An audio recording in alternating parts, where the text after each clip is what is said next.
Hello guys, मैं हूँ सीमा और स्वागत है आपका आपकी अपनी दावत में। आज मैं आपके लिए लेकर आई हूँ होममेड खारी की रेसिपी बहुत ही ज़्यादा सिंपल है और बस कुछ ही सामान की हमें इसके लिए ज़रूरत पड़ेगी, क्योंकि अभी लॉकडाउन है और इस तरह की चीज़ें हम लोग बेकरियाँ बंद है, इसकी वजह से खा नहीं पा रहे हैं। तो जब आपको खारी खाने का मन करता है तो जल्दी से ये बनाइए और आप इसे स्टोर कर सकते हैं 15 से 20 दिन तक, बिल्कुल भी ये ख़राब नहीं होती।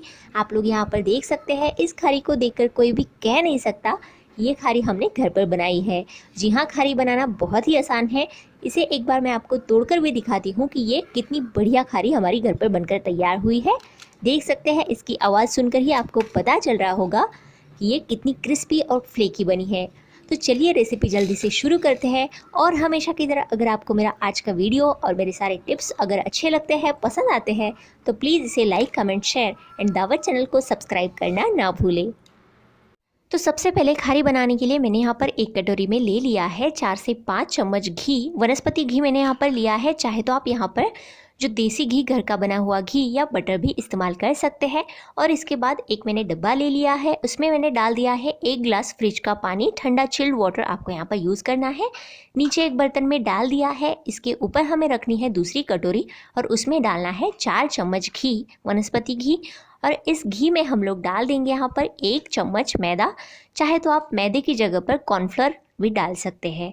तो चलिए अब इस घी और मैदे को अच्छी तरह से मिक्स कर लेते हैं, ताकि इसका एक इवन सॉफ्ट मिक्सचर तैयार हो जाए। इसे लगातार 7 से 8 मिनट तक हम लोग इसी बर्फ़ के पानी के ऊपर फेंटेंगे, ताकि ये बहुत ही अच्छे से स्मूथ इसका मिक्सचर तैयार हो जाए। और ये 7 से 8 मिनट के बाद एकदम फ्लफ़ी हो जाता है और इसका कलर भी वाइट दिखने लगता है। तो चलिए इसे फेंट लेते हैं।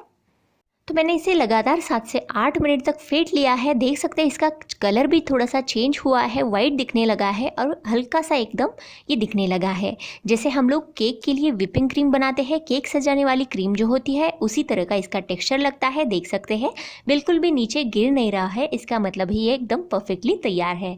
चलिए इसे साइड में रख देते हैं। इसके बाद हम लोग यहाँ पर खारी के लिए आटा तैयार कर लेते हैं। तो जो हमने घी और मैदे का मिक्सचर तैयार किया है, उसे हम लोग इसी तरह से साइड में रख देंगे और तब तक इसका आटा तैयार कर लेंगे। तो यहाँ पर मैंने एक बड़ी सी प्लेट ले ली है, इसमें डाल देंगे सबसे पहले 1.5 कप मैदा। इस मैदे में 17 से 18 पीसेस आपके खारी के बन जाते हैं। तो 1.5 कप मैदा इसमें डाल दिया है। अब इसमें आधा छोटी चम्मच नमक डाल देंगे। चाहे तो आप थोड़ा सा स्वीटनेस पसंद करते हैं खारी में, तो आधा छोटी चम्मच या 1 चम्मच आप इसमें पिसी हुई चीनी भी डाल सकते हैं। यहाँ पर मैं आधा छोटी चम्मच अजवाइन भी डाल रही हूँ। आपको अगर अजवाइन का फ्लेवर खारी में पसंद नहीं है तो आप इसे स्किप भी कर सकते हैं। इसके बाद इसमें डाल देंगे 1 चम्मच बटर। अगर बटर नहीं है अभी आपके पास, तो आप इसमें 1 चम्मच तेल या 2 चम्मच घी भी डाल सकते हैं। तो इस तरह से बटर डालने के बाद हमें सारे आटे में इस बटर को अच्छी तरह से मिक्स करना है, ताकि इसका एक क्रम्बली मिक्सचर या आटा तैयार हो जाए। तो यहाँ पर मैंने सारा जो बटर इसमें डाला था वो अच्छी तरह से इस आटे में मिक्स कर लिया है। देख सकते हैं इस तरह से अगर आप आटे को हाथ में लेकर देखेंगे तो ये शेप इसका तैयार हो जाएगा। तो आटा यहाँ पर रेडी है। अब इसमें डाल देते हैं 1 छोटी चम्मच नींबू का रस। नींबू का रस डालना यहाँ पर बहुत ही ज़्यादा ज़रूरी है। इसे बिल्कुल भी स्किप आपको नहीं करना है, क्योंकि नींबू के रस डालने से हमारा जो आटा है उसमें ग्लूटेन फॉर्मेशन हो जाता है और उसी वजह से हमारी खारी बहुत ही बढ़िया बन जाती है। तो चलिए अब नींबू का रस डालने के बाद हम लोग इसमें थोड़ा थोड़ा पानी मिलाकर इसका एक आटा तैयार कर लेते हैं। बहुत ज़्यादा सॉफ्ट आटा हमें इसका नहीं तैयार करना है, थोड़ा सा टाइट ही रखना है। एक बार में ही ज़्यादा क्वांटिटी में बहुत पानी नहीं डालना है, नहीं तो ये बहुत ज़्यादा पतला हो जाएगा। तो चलिए इसका एक आटा तैयार कर लेते हैं। और अगर आप चाहे तो इस आटे को गूंदने के लिए आप फ्रिज का या ठंडा पानी भी इस्तेमाल कर सकते हैं, लेकिन मैंने यहाँ पर नॉर्मल पानी से ही ये आटा गूंदकर तैयार कर लिया है। तो देख सकते हैं यहाँ पर एकदम सॉफ्ट आटा हमारा तैयार हुआ है। बहुत ज़्यादा पानी की ज़रूरत हमें यहाँ पर नहीं चाहिए। तो आटा तो यहाँ पर तैयार है। तो और 2 से 3 मिनट तक के लिए मैं इसे इसी तरह से मसल लूँगी, ताकि ये और ज़्यादा सॉफ्ट हो जाए। देख सकते हैं इस तरह की कंसिस्टेंसी का आटा हमें चाहिए। आटा तैयार होने के बाद हम लोग इसका एक रोल तैयार कर लेंगे। देख लीजिए इस तरह से। और इस रोल को हमें चाकू की हेल्प से कट करना है, ताकि इवन क्वांटिटी में हमें इसकी लोइयाँ मिले।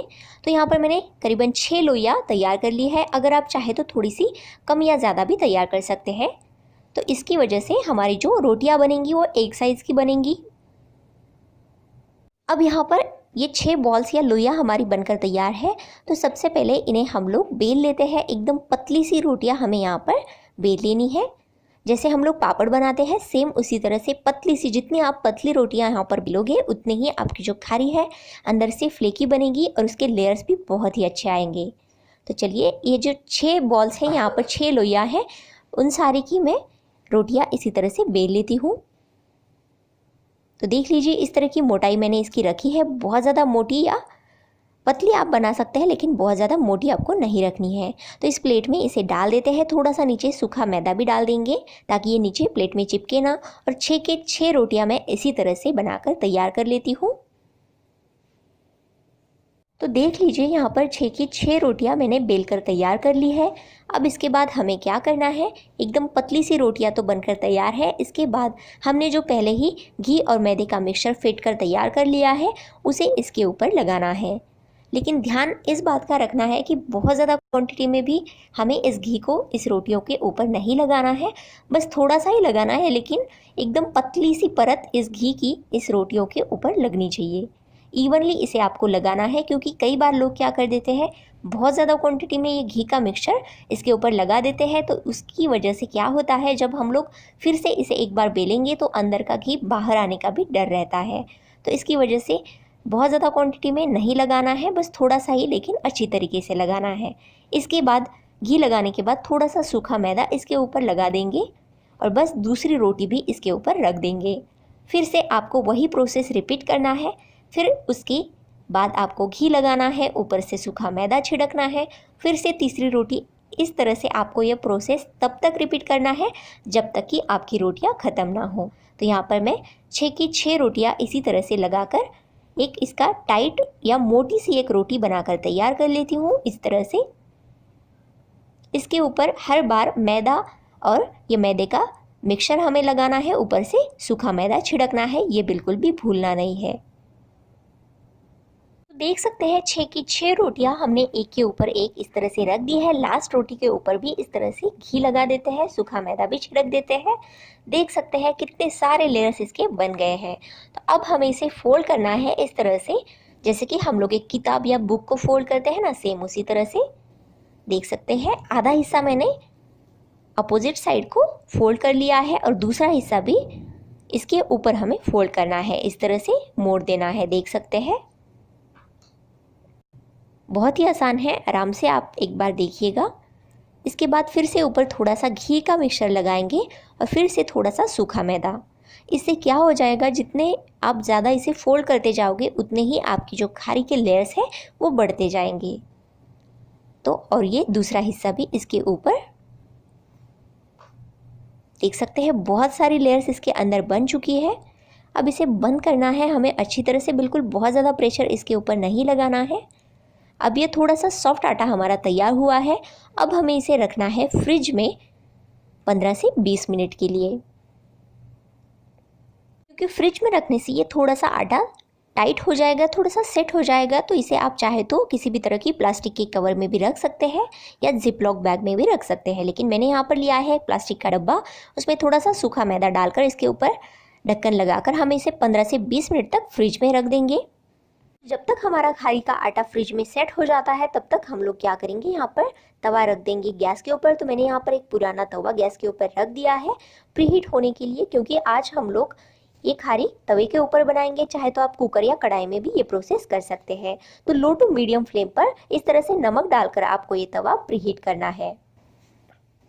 तो 15 मिनट के बाद मैंने इस आटे को निकाल लिया है फ्रिज के बाहर। अब ये अच्छी तरह से सेट हो चुका है, देख सकते हैं थोड़ा सा हार्ड भी हो चुका है। तो अब हमें क्या करना है, इस आटे को एक और बार बेल लेना है। तो थोड़ा सा सूखा मैदा भी आप इसके ऊपर छिड़क सकते हैं।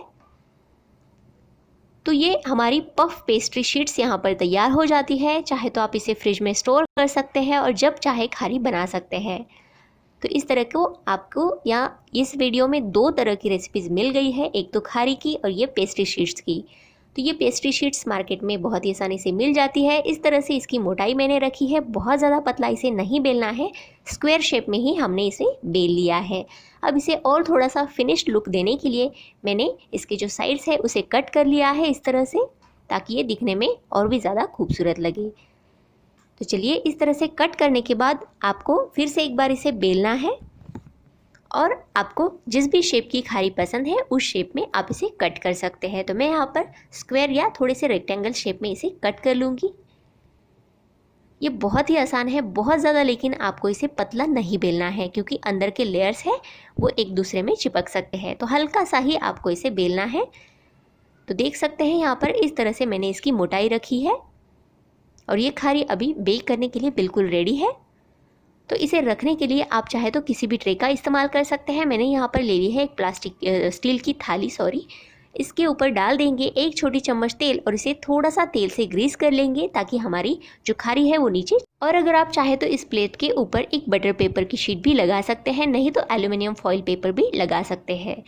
तो नीचे सिर्फ मैंने तेल से ग्रीसिंग करने के बाद इस तरह से खारी हमें इसमें रखनी है ताकि एक ही टाइम पर हमारी सारी खारी बेक हो जाए। तो बस इसे इस तरह से हम लोग रख देंगे और अगर आप चाहे तो यहाँ पर इसके ऊपर थोड़ा सा दूध भी लगा सकते। तो यहाँ पर अब खारी बेक करने के लिए रख देते हैं तवे के ऊपर। तो चलिए हमारा तवा भी 10 मिनट पहले ही प्रीहीट होकर तैयार है। अच्छा खासा ये गर्म भी हो चुका है। हमने इसे लो टू मीडियम फ्लेम पर 10 मिनट तक प्रीहीट कर लिया है। तो जैसे कि मैंने कहा, चाहे तो आप इसे कुकर या कढ़ाई में भी कर सकते हैं, लेकिन तवे के ऊपर ज़्यादा क्वांटिटी में खारी हम लोग बेक कर सकते हैं, इसलिए मैंने यहाँ पर तवा ले लिया है। तो इसके ऊपर आप चाहे तो मैंने बताया जैसे कि दूध या बटर भी लगा सकते हैं इसके ऊपर ब्रश से थोड़ा सा। तो अब इसे हमें बेक करना है करीबन 35 से 40 मिनट तक, लेकिन बीच में हमें इसे थोड़ा सा 10-10 मिनट के गैप में हमें इस खारी को टर्न करना है ताकि ये दोनों साइड से अच्छी तरह से गोल्डन ब्राउन कलर में बेक हो जाए। तो पहले 10 मिनट यहाँ पर कंप्लीट हो चुके हैं। इसके बाद हम लोग इस खारी को थोड़ा सा टर्न कर लेते हैं क्योंकि ये दूसरी साइड से भी सिक जाए या बेक हो जाए। तो देख सकते हैं गोल्डन ब्राउन कलर इसे आना शुरू हो चुका है। तो फिर से इसे हम लोग ढककर 10 मिनट तक और पकाएंगे और टर्न कर लेंगे। कि हम लोग इसे विदाउट ओवन बना रहे हैं तो दोनों साइड से सेकने के लिए इसी तरह से आपको करना पड़ेगा। तो देख सकते हैं लेयर्स भी अच्छी तरह से छूटना शुरू हो चुकी है। तो चलिए अब और 10 मिनट के बाद इसे टर्न कर लेंगे। 35 मिनट कंप्लीट यहाँ पर हो चुके हैं। इससे पहले मैंने 4 से 5 बार खारी को दोनों साइड से अच्छी तरह से बेक कर लिया है। देख सकते हैं यहाँ पर 35 मिनट के बाद हमारी एकदम परफेक्ट खारी बनकर तैयार हो जाती है। देख सकते हैं आपको सिर्फ इसे 10-10 या 7-8 मिनट के बाद टर्न करते रहना है ताकि ये अच्छी तरह से दोनों साइड से बेक हो जाए। तो देख सकते हैं यहाँ पर बहुत ही बढ़िया से इसके लेयर्स भी बन चुके हैं। आप लोगों को पास से दिखाती हूँ। अभी ये खारी बहुत ज़्यादा गर्म है तो थोड़ा सा सबसे पहले इसे ठंडा होने देंगे। देख लीजिए बीच में जो खारी हमने रखी थी वो थोड़ी सी जल चुकी है क्योंकि बीच में गैस का जो फ्लेम होता है वो थोड़ा सा प्लेट हमारी गर्म हो जाती है, इसकी वजह से ये जल गई है। लेकिन बाकी की सारी खारी बहुत ही अच्छी तरीके से बन गई है। आप लोग इसके लेयर्स भी देख सकते हैं पास से। और एकदम इवन इसका फ्लेम होने के लिए आपको इसे 8-8 7-7 मिनट के बाद चेक करते रहना है। तो अभी इसे सबसे पहले हम लोग ठंडा कर लेंगे और इसके बाद ही हम लोग इसे सर्व कर सकते हैं क्योंकि अभी ये थोड़ी सी गर्म होने के कारण सॉफ्ट भी है। इस तरह से खारी को मैंने एक प्लेट में निकाल लिया है। आप लोग यहाँ पर देख सकते हैं बीच में प्लेट के ज़्यादा फ्लेम होने के कारण हमारी 1 या 2 खारी थोड़ी सी जल गई है, तो इसका ध्यान रखिए। तो पूरी तरीके से आधा घंटा यहाँ पर हो चुका है। हमारी खारी अच्छी तरह से रूम टेम्परेचर पे आ चुकी है, थोड़ी सी ठंडी हो चुकी है। तो जब ये गर्म होती है तो थोड़ी सी सॉफ्ट होती है, लेकिन पूरी तरह से ठंडी होने के बाद एकदम करारी और फ्लेकी हमारी खारी बनती है। देख ही सकते हैं कितने सारे लेयर्स इसके अंदर से निखर के आए हैं। बहुत ही बढ़िया हमारी खारी घर पर ही तैयार हुई है। जैसे हम लोग बेकरी से लेकर आते हैं सेम उसी तरह से, उससे भी मैं तो कहूँगी बढ़िया ये खारी घर पर तैयार हुई है। और एक खारी मैं आपको यहाँ पर तोड़कर भी दिखाती हूँ कि कितने सारे अंदर लेयर्स बने हैं। और इसकी आवाज़ भी सुन लीजिए, एकदम करारी और फ्लेकी हमारी खारी बनी है, एकदम बेकरी जैसी सेम। तो ज़रूर इस रेसिपी को एक बार घर पर ट्राई कीजिए, आप लोगों को बहुत ज़्यादा पसंद आएगी। और इस रेसिपी को देखने के बाद आप कभी भी मार्केट वाली खारी लेने का बिल्कुल भी सोचेंगे भी नहीं। और हाँ, हमेशा की तरह अगर आपको मेरा आज का भी वीडियो अच्छा लगा है, पसंद आया है, तो प्लीज़ इसे like, comment, share and channel को सब्सक्राइब करना ना भूलें। और साथ में जो बेल आइकन या घंटी का बटन है उसे भी प्रेस कर दीजिए, क्योंकि मैं जो आपके लिए रोज़ नए नए वीडियोस लेकर आती हूँ उसका नोटिफिकेशन सबसे पहले आपके पास पहुँच जाए। तो घंटी का बटन भी दबा दीजिए और चैनल को सब्सक्राइब भी कर लीजिए। तो चलिए ये रेसिपी घर पर ट्राई कीजिए और कैसी बनी आपकी ये खारी की रेसिपी मुझे कमेंट बॉक्स में लिखना प्लीज़ मत भूलिए। Thanks for watching guys, take care.